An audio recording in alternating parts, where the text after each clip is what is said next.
استنجا طریقه څه ده او کومه بهتره طریقه ده.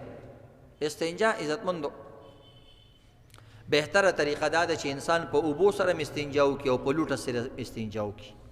او نن سبا لوټي نشته یا کوم علاقو کې لوټي نه نو ټیشو پیپر استعمال کړي، دې ته ډبل استنجا وایي. چې کوم کس بیمار نه وي هغوی له همدغه طریقه خپلول پکار دي، پهله لوټه او کاغذ او وروسته اوبه. خو چې کوم انسان بیماري، زمونږ اکثر خلک کمزوري دي، د سلسل بول تیزی مسلسل قطره تیزی د قطرو بیماران یا اسی شکی دی جسو چلو شو مانا قطره لاړه الکه څه چل کوي او ټول بچ کمرې ته ننوځي او پرتګو بازي کله یو ځای ګوري کله بل ځای ګوري. خدای پاک شي او چې نظر کمزوري چشمه مرته واچي چې قطره څه کنه. بعضی کسان موږ ته ټلیفونونه کوي هغه باقاعده د خپل اندامې خاصي خراب کړي چې کوي زورونه ولا ور کوي الکه سبا کې ګوري. او دا خو د اوبو نالی ده نو دی کې خو هر وخت اوبه پرتې که نه.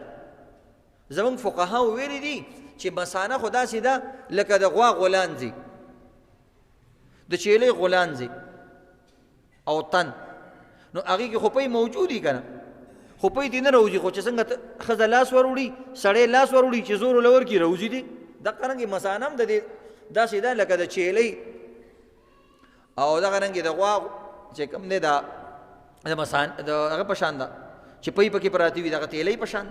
نو اوبه خو دننه پرتې که نه. د انسان په بدن کې 80% اوبه دي، د انسان په بدن کې 80% اوبه دي او 30% د دې په بدن کې دا نور اعضا دي. نو اوبه خو چې کوم ځای له زور ورکوي اوبه ترې راوځي. دا وګوره ته چې دغه ته ودرېږې غرمو ته ودرېږې دا اوبه د کوم ځای نه راشي ستا بدن کې، دا موجود دي پکې، دا نه ځکه خو ترې راوځي. نو بهرحال عزتمندو اسې ځان له عذابونه مه ورکوئ. د شریعت طریقه اسانه ده، بس استنجا وکړه. چې کوم انسان شک مزاجه وي او هغه چې زما قطره راځي، شریعت ورته طریقه ښودلې ده چې کله د استنجا نه راپاسېږي نو ځان باندې لږې اوبه ترمکیا کا پرتوک باندې. نو که شیطان درته مثلا وسوسه راولي نو تا ته به ذهن کې راځي چې بهی دې باندې خو اوس ما اوبه واچولې که دا خپلې اوبه دي او زه خپل لمونځونه کوم. ډېر لوی خلک مونځګزاري خلک عزتمندو د دې شکونو د وجې نه هغوی نه د جمعې مونځ لاړ شي او هغوی 5 مونځونه دوباره کوي، د ورځو مونځونه دوباره کوي. دا یاد لري عزتمندو شیطان وسوسه اچوونکی دی. موږ وایو من الجنة والناس الذي يوسوس في صدور الناس. د دې لپاره صورت راغلی باقاعده چې دا شیطان انسان باندې داسې کارونه کوي. قاریانی لوی عالمانو کې بعضې عالمانو ته دا وهم ولګي هغې غریبانان جمع سره مونځونه نه کوي، لکه وی کي خو په دویم رکعت کې لاړ شي. نو وسوسې مه کوئ دومره عزتمند.